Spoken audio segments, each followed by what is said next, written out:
Welcome back. Today we're here to talk about another hard one, books. Guys, if you're like me, this is gonna be one of the hardest ones.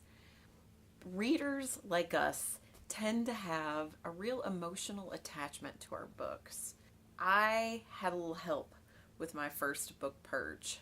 My house flooded. I lost everything that was 2 feet up from the ground or lower. I lost a lot of books.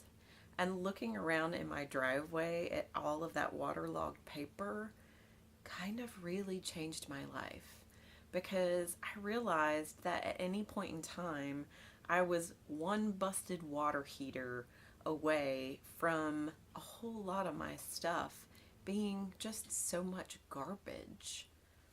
When I decided to do this big purge, I knew that books were going to be a huge challenge. So I decided to take it in stages. And I think that's really the way to go. Start by looking at a shelf at a time. At first, just glance through all the books and see if there are ones that you know you can get rid of easily. The second step is a little harder. I think one of the best methods for purging books is to designate a space that you want all of your books to fit into. Now, whether that's 2 shelves, one bookshelf, or 3 bookshelves, that's up to you. But determine how much space you're willing to designate for books, and then make your collection fit into that space. This is a multi-step process. You're probably not going to make it work all in one go.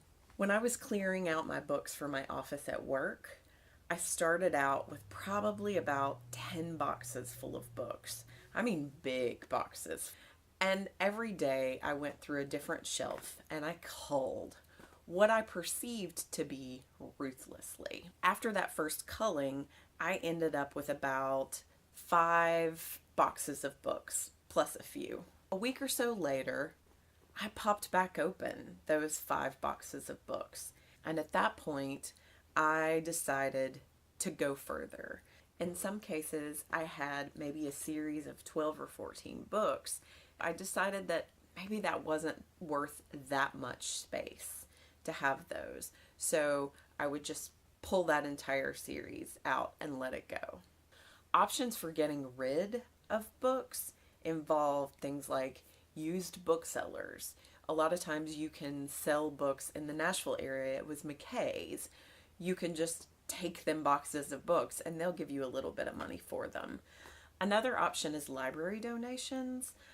This can be a charitable donation in some instances. The great thing about this is sometimes you can go reborrow those books if you need them. Another option is recycling. If your books are quite old or maybe not in very good shape, or old textbooks, the best way to get rid of some of those may just be to chuck them in the recycling bin. Some things to consider when you're going through your books and determining what to keep. If these are books that you've read before, will you really read them again?